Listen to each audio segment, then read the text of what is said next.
Greetings, Erie High Maritime students. We're back in the Bayfront Maritime Center boat shop, and we have some projects. Remember what we did yesterday? We glued up all these joints. We glued up a 90-degree butt joint. We glued up a 45-degree butt joint. And we repaired this where the wood split. And it split in a long sloping joint. It resembled a scarf joint. We thought we'll unclamp these, clean them up a little if we have to, and break them. See what breaks first. See what the weakest joints are. Remember the clamps we used? The pipe clamp for the pipe body, the bar clamp with the bar, the cabinet clamp with the wooden parallel legs, and a bunch of C-clamps. I'm going to start unclamping these. We put these little pieces of plywood in here so the clamps didn't mar up the wood. Even though this is just a scrap, it protects the wood, and it's good to practice doing it the right way. There's that scarf joint. You can see that, and it'll take a little bit of sanding, which we'll do. Pull off the rest of these clamps. All right, here's our piece. Now we cleaned it up pretty quick yesterday. Ooh, and as we see, there's some plywood or epoxy sticking on the plywood, and you can see that. That's sharp. It's very hard and very sharp, so we should clean that up so no one gets cut. So I don't get cut while we're doing this. Take a hard block. Again, it's just a coarse piece of sandpaper on a wooden block. Look how hard this is and how long it takes. And that's gone. That's it. But you have to do it. Making a little bit of dust. It's all just falling down. We're taking off these sharp edges so we don't get cut in this experiment. There's another one. Little sharp, ragged edge sticking up. It's gone. Doesn't take much. What happened down here? That was already done. All right. What about the other sides? Yeah, a little bit. A little bit. Needs a little attention. I'm going with the grain, as always. Not that the plywood has grain, or the epoxy has grain, but the wood, I'll get down to the wood, and I don't want to leave a bunch of scratches in there. A little bit of... I got an electric sander out here, too, because I thought we could sand this. This didn't align that perfectly. This part is about a 32nd of an inch higher than this. This is up, this is down. We can take an electric sander and flatten that right out. I'm going to put on a dust mask for this process.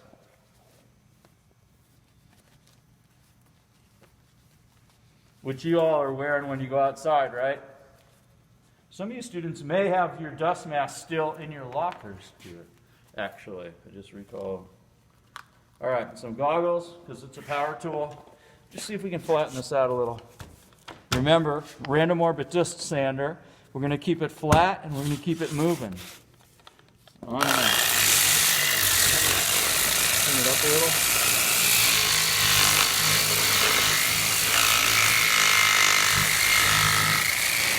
You can see this one was higher because it got sanded first. And where it's still dark, that's at a lower level, not much lower, piece of paper thickness lower. That'll go away pretty quick too. I'm going to clamp this down so it doesn't skate around.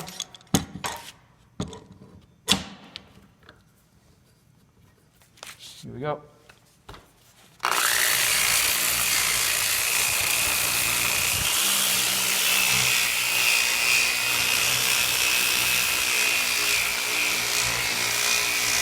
When it's all the same color, it'll be flush. Like that. I said this joint might disappear, and it pretty much did. You can sand, that's flat already. I don't think I can improve on that.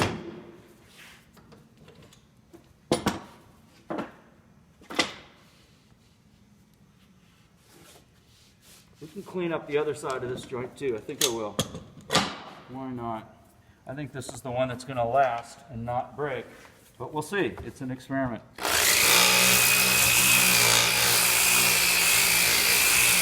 keeping it flat and I'm keeping it moving.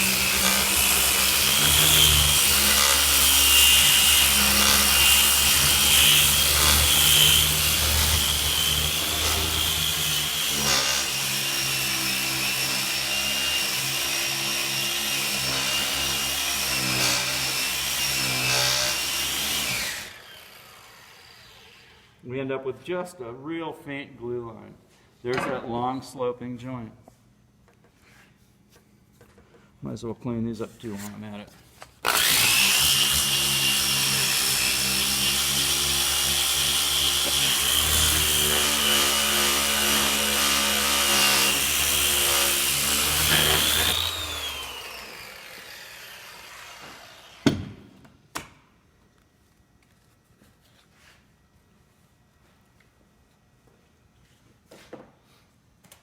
And I've got this used dust mask for sale too. $12 if anyone wants it. That's a joke. It's Friday.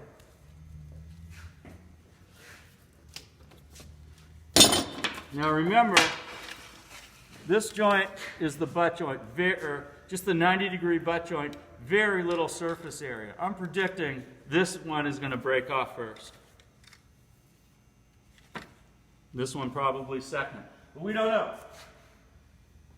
Anyone want to hazard a guess? So I think we'll put, this is our original scarf joint that we, you students glued together while school was still in session. Put it in the vise. I'm just going to start bending it that way and stress this and see what happens.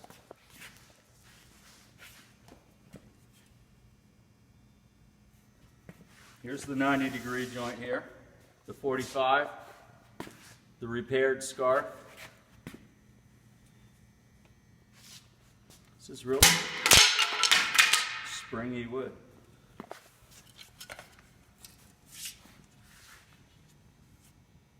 The 90 broke,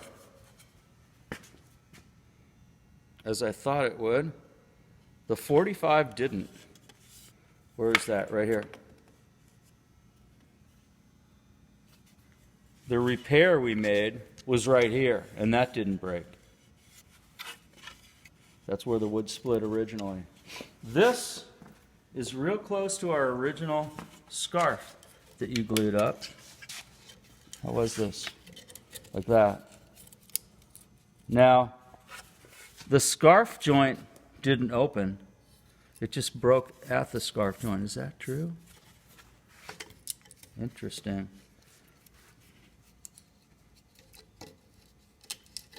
There we go, like that. That's how it was. So it did break at that first scarf joint that the students glued up early on. Now, a variable here is the proximity to this vise. If we had started breaking the other end, we would have had a different result, I believe. Maybe we should try that. Clamp the other end and see if the 45 joint breaks before the repair. Want to try that? I think we should. Why not? This is the 45. Well, that is going to break first because we didn't know how to measure this distance and stress between here and here, and maybe there isn't any. This is the repair that we made. There's the 45-degree butt joint.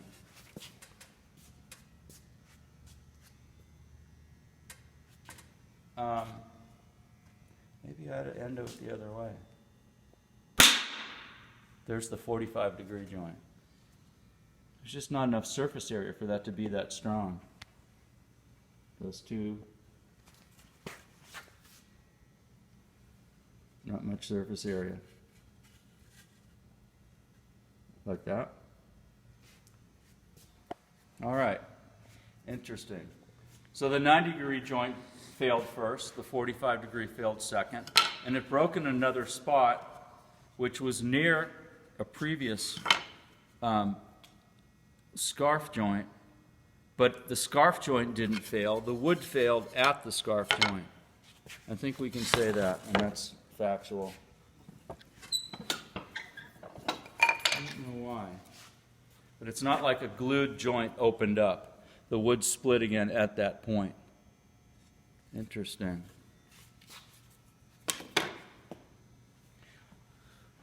Well, there's our experiment. That's the last thing I hope we're going to break today. So here's some other pieces I wanted to show you. And students are probably going to recall, these are plugs that they cut with plug cutters that were covering the fastenings in the schooner Porcupine. So students used the drill press and a plug cutter. This is a plug cutter. And this plug cutter cuts small plugs this size. So it drills into the wood, and it makes a plug, and it rounds one edge over just a little bit. And that's the end that goes into the side of the boat and glues in. This end gets split off and made sanded or planed fast, flush with the side of the boat. So these plugs came out of these holes, and the plug cutter was in there around them. Plug cutter spins, and there's 4 sharp knives on the end. It's in a drill press, so it goes straight down. As it spins, it cuts into the wood and leaves this plug sticking out. Once you're done with the plug cutter, you'll take a screwdriver and put it in the hole next to the plug and pop it out of there and break it loose from the bottom where it's still on. Take your plugs. Now, we needed a bunch of different plugs, some with wider grain. You can see how far apart these grains are, the grain of the wood, and some with real tight grains. Let's see if I can find one here. That's pretty tight grain. See how close these stripes are together? So when we glued these into the boat, we tried to match them. So a tight grain plug would go into a hole with tight grains around it. And then we had to line up the grain. So the grain was all going in one direction. So when it's in the boat and sanded flush, they're sort of hidden. They don't stand out. Let's go take a look at some of these that the students already did. Around here on the port whale strake. This is a pretty good spot. You can see a bunch of them sort of close. Students did these. There's one right here by the end of my tape measure, right above the end of my tape measure, that the color matches good, the grain's lined up. It's nicely done. There's another one. Color's real good. Grain's a little wider on the plug than on the piece, but that's a good job. That's a real good job. And students did all these. This one I had trouble seeing, even to point out. Good color, good grain match, it's aligned properly. And you can see all these plugs, because this whale strake was put on in 3 pieces. And all those pieces had to be fastened. And those are all flat, tough pieces of wood that didn't want to curve onto the side of this boat. It's curving in a couple directions. Most recently, the trim went on the transom, and all these plugs went in just in the last couple days. And again, like for instance, that plug, that's hidden. I can't see that from here. Hardly see it. There's plugs all through here, and they've already just been sanded flush recently. There's fasteners and epoxy holding all this trim on the back of the Porcupine.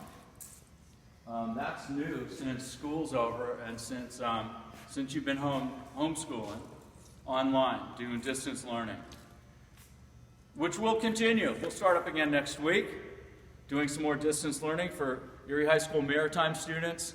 We miss you, students. We wish you were here helping us. As soon as we can get you back in here, of course we will, because there's a lot of fun things for you to do. That's about it for today. Thanks.